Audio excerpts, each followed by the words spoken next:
What's up, y'all? Les Sebastian here with my boy Scotty from Saving Abel. Just watched a killer-ass rock show. Killed it. We rocked, we rolled, and now we're going to talk. Shonya! What's up, my man? What's up, brother? Good seeing you again. The last time I seen you, it was a late night. Knee deep in whiskey, and the rest is history. I think it was almost daylight when we got out of there. But You'll have it. The best rock songs are written that day, right? That's a fact. That's a fact, man. That's a fact. So, man, what y'all been up to, man? Touring. And that's okay, because the way the music industry now is, we kind of have to do that if this is what we love. It's our passion. It keeps our fans happy. People have kind of, in the rock world, found a way to get our music without buying it. And that's cool. Not bitching, not griping. It makes us work a little harder. It means we write better songs. We're living in the now, and we're really happy about it. We're back in a tour bus since the last time you saw us. And limos. And limos. We got a limo out there. Well, that's not our. We look cooler than we are today, and that's good, because we don't look that cool. Yeah, man, that was an ass-kicking show just now. I gotta say, I love it, man. And the new shit, rock and roll. Southern rock will not die as long as we are on the touring circuit. That's a fact. I'm proud to say it. I got a question for you. Father of Southern rock. Dwayne Allman. I knew that was what you were gonna say. Everybody says Skinner, but it is the Allman Brothers. That's it. Dwayne single-handedly integrated the black and white before the implications of whatever you have in the civil rights movement. And that Southern rock thing, man, blues meets rock meets playing from your heart and your balls.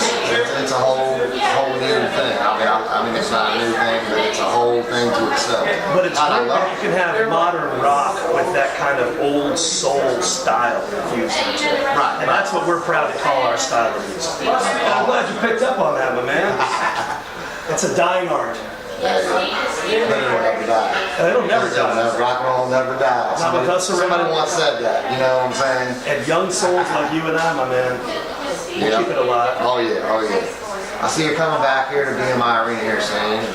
That's going to be a good show, and I'll catch up back here. We'll drink some whiskey that night, and we can do our thing. You know how we work. This is how we do. Saving Abel stays busy. We tour heavy. We write while we're off. We try to see our families as much as we can, and then we keep up with old friends like Les. Yeah. Anyway, another question for you, man. Got another question for you. What's the hardest part of being a touring musician? I mean, it's been said that you guys have toured more than any band last year, of any band, any style of music. What's the hardest part about that? Other than being away from home and obvious missing your family, what's the hardest part? Shit, that's the answer. Because I'm not married and I have no kids, and I still miss my home. So my bandmates, I really feel for them, because they miss their home lives, that keeps them whole. I signed a deal with the devil too long ago. This is what I chose. So the hardest part for me is just keeping up with whatever it is to be normal, which is an odd term because I don't know. I try to eat right. That doesn't always work.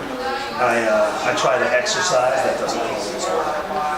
But I maintain, I make sure my chops are up because I'm a guitar player at the end of the day, and I'm a musician at the end of the day. So I guess the hardest thing about all of it is just maintaining any sort of regimen while trying to be on the road 300 days a year. Some semblance of normalcy can oftentimes be impossible, but we find a way to do it.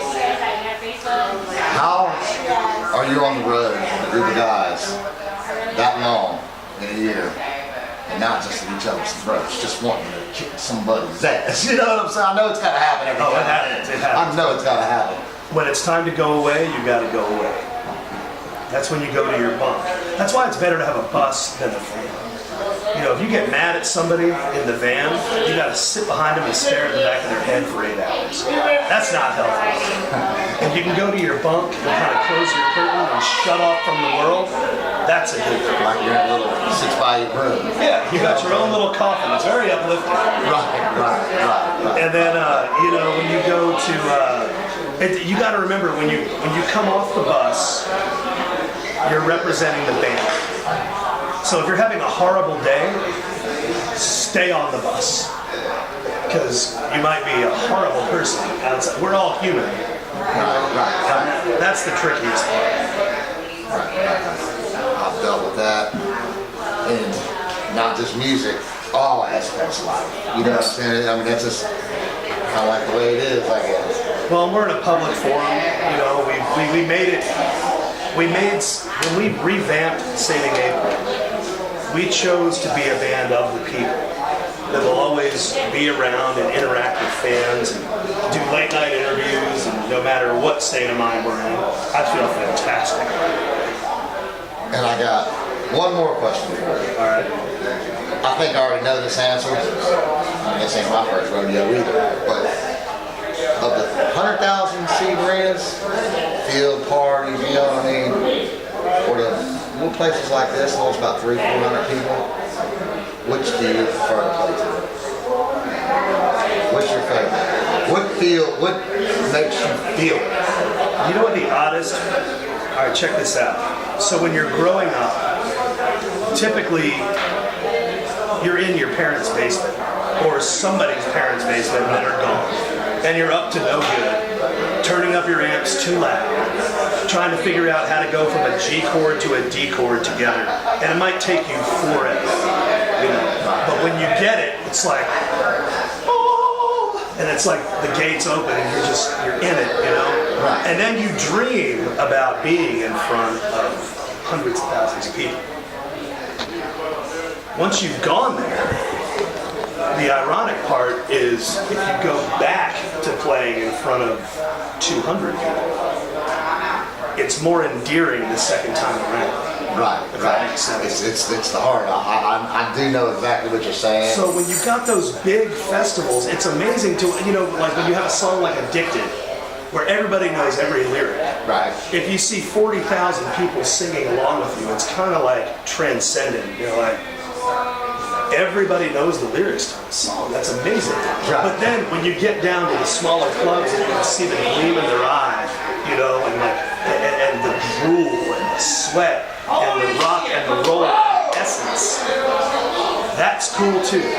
So considering where we are right now, I'm going to go with the smaller venues. I thought you was going to say that, man. I've heard that same answer from every single person I've That's where rock and roll lives. Every single person I've asked, I'm told. Rock and roll lives in the smaller venues. That's all. But those bigger shows, they pay us enough to keep us on the road, able to do the smaller shows. Oh man, you got So it's tricky. end of the day. It's End of the day, It's a work. business, but It's everything fun. we make goes back into Saving Abel, which goes back to our fans, and we're just going to keep doing it until you all stop liking us. So don't give up on us. We're really good at what we do. Well, you just keep writing shit, keep putting it out, keep coming around, and we'll keep coming. Word. Brother, I know you guys got a long ride, and I'm gonna let you go on that, and we'll drink some whiskey again soon. This is Les Sebastian. I'll see y'all soon. Less is more.